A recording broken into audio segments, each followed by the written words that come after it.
The Defence Capability Plan is finally out. The government's ready to splash the cash in a sign of the changing times. It gets our NZDF out of the intensive care unit. Kia ora, ko Giles Dexter aho, ane te purongo tōrangapū mō tēnei wiki. Welcome to Focus on Politics. Finally, we can drop the phrase long awaited. After delay after delay after delay, the Defence Capability Plan landed on Monday. The Defence Minister, Judith Collins, says the plan gets the Defence Force out of the ICU. This plan isn't about choosing sides or beating the drums of war. It is about supporting our diplomatic efforts to maintain the international rules-based order that has largely prevailed since World War II. It is about working alongside those who share our vision. It is about lifting our ability to deter and to defend. And it is about making smart decisions for our future.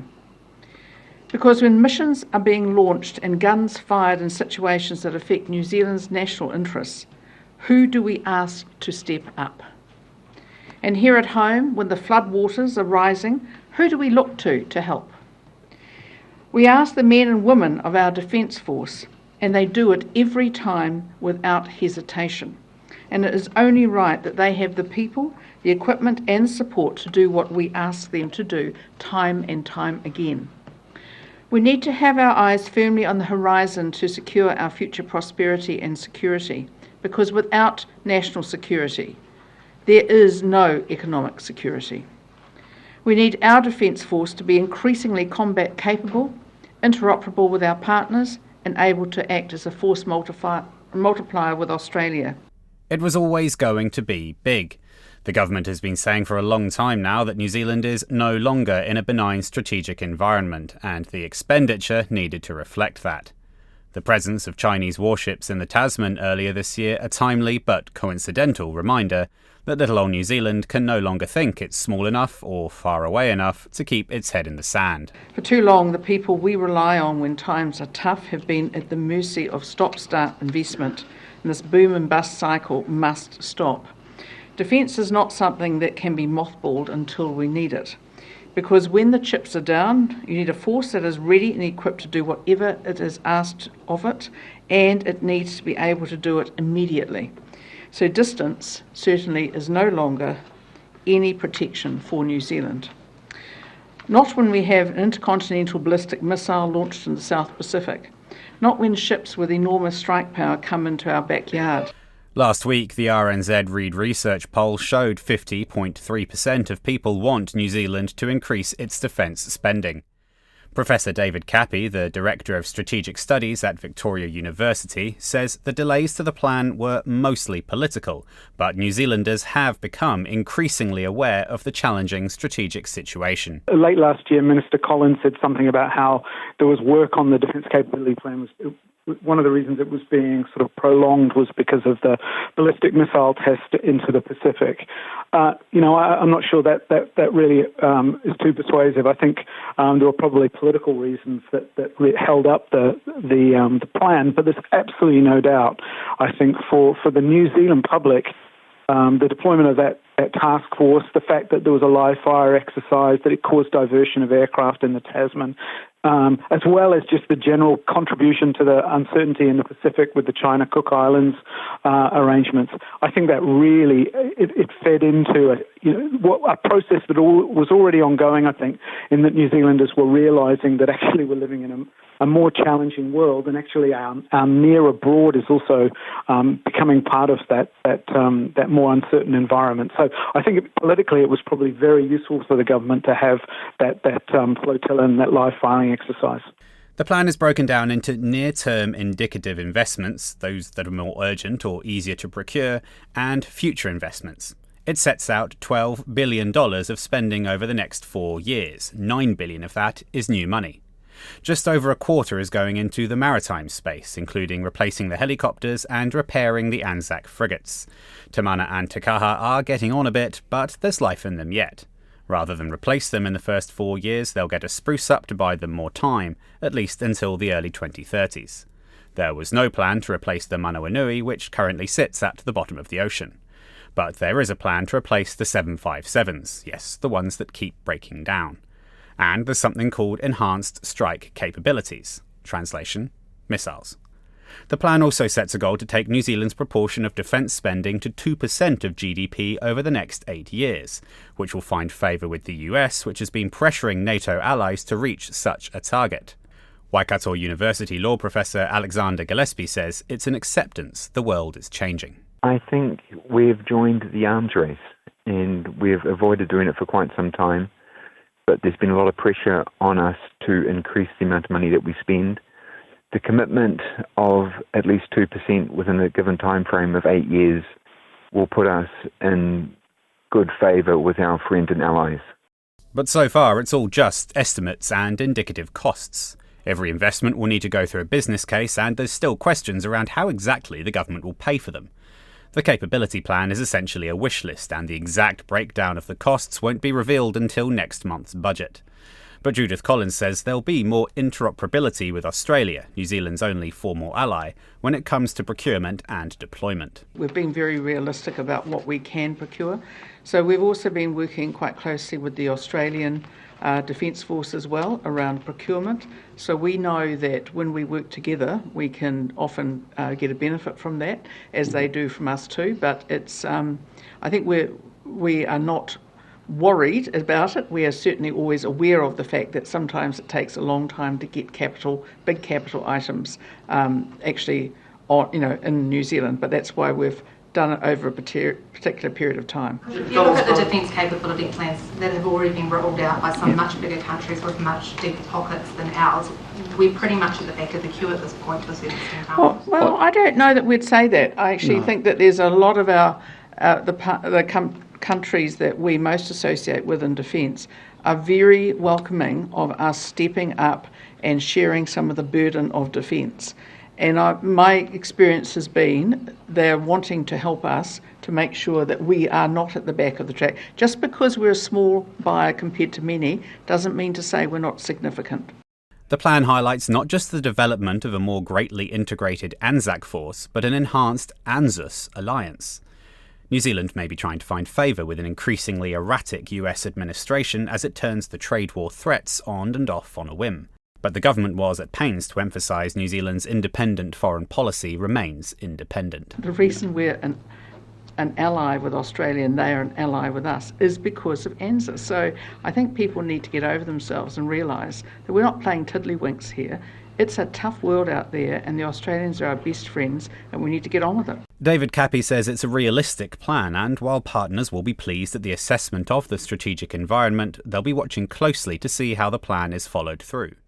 He's welcomed a commitment from the government to review the plan every 2 years. We know that the strategic environment is changing really quickly. Some of the language and the description of what's going on in the Pacific and the broader Indo-Pacific, if somebody had said to you 5 years ago that's what things are going to look like, it would have been quite startling. But I think there's also a recognition that technology is changing really quickly. And so one of the things about that 2-year sort of checking in is asking the question, are there things that we could do differently because of advances in technology, for example, around autonomous systems, that make sense rather than just, dogmatically going down a particular route simply because we identified it several years earlier. So I think that's something to be applauded in the plan. Labour's reserving judgment on the plan till it sees the costs and where the money will come from. Chris Hipkins says it's broadly in line with where things were heading with the last plan from 2019. But the phrasing in this plan is causing him some concern. I think we are living in a more volatile international environment at the moment. You see that in Ukraine, for example. You see that in some of the tensions that we've seen here quite close to home. I think we have to be pretty realistic and open about that. In terms of the best way to respond to that, the sort of posturing and position New Zealand should take, those are legitimate conversations to have. We think that New Zealand, the Labour Party thinks that New Zealand should retain our independent foreign policy. There's some language that I'm not a big fan of, so phrases like force multiplier, for example. I'm not such a fan of language like that because it suggests that other people are making the decisions and we're just tagging along for the ride. I don't like that kind of concept. we should be working with allies and we should be working with other partners, but force multiplier is probably not a phrase that I would use. David Cappy says while there is an element of continuity with the previous plan, the focus on the immediate investment, the tone of the document, and the emphasis on the alliance with Australia do mark a shift from what we've seen in the past. Yeah, I think that is actually one of the more striking things about the document. So you have, for example, talk about deterrence, talk about enhanced lethality, New Zealand procuring strike capability and buying missiles. This is not the way that New Zealand governments have talked about defence to their publics for a very long time. For much of the recent past, there's been a lot of emphasis on those non-traditional humanitarian assistance, search and rescue, civil defence. And so I think one of the things that is really central to this document is that sort of return to core military tasks.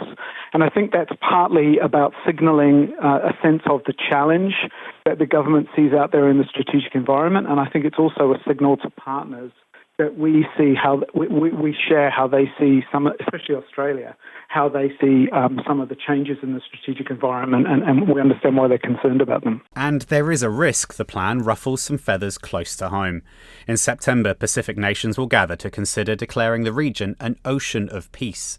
AUT law lecturer and Pacific historian Dr. Marco de Jong says the emphasis on war-fighting capabilities in the plan could alienate New Zealand's Pacific neighbours.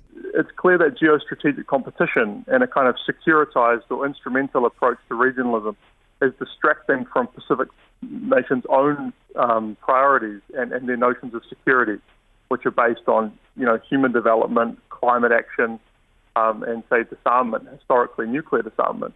So I think that the Ocean of Peace, as the kind of regional framework, kind of embodies a generational commitment to excluding the region from kind of superpower competition.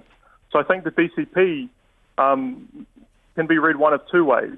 Either it's as well as New Zealand's kind of through the South Pacific Defence Ministers meeting or the Pacific Response Group or the Pacific Policing Initiative. It could be part of a kind of series of kind of Western-aligned stability mechanisms that offer regional peacekeeping. So it could be welcomed by nations like Fiji or Papua New Guinea as kind of underwriting Pacific security or stability.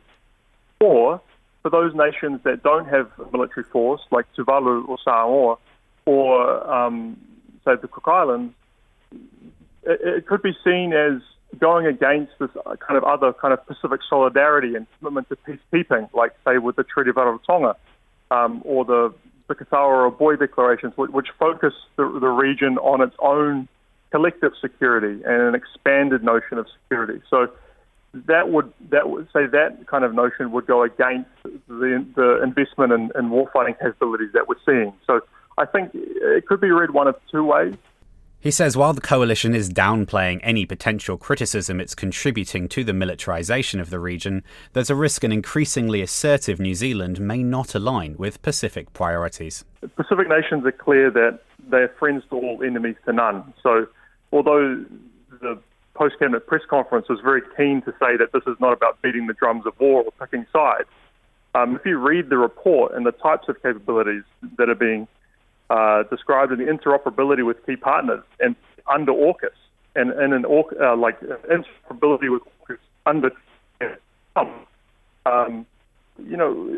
should be clear that New Zealand is appended and declassified documents from last year describe that we are in strategic alignment with the United States. And so the Defence Capability Plan is only one of a series of new strategic initiatives that the coalition has pursued alongside, say, the Partnership for Indo-Pacific Industrial Resilience, which is about defence supply chains, or the Operation Olympic Defender, which is about warfighting in space. There's been increased involvement in the Five Eyes Science and Tech program.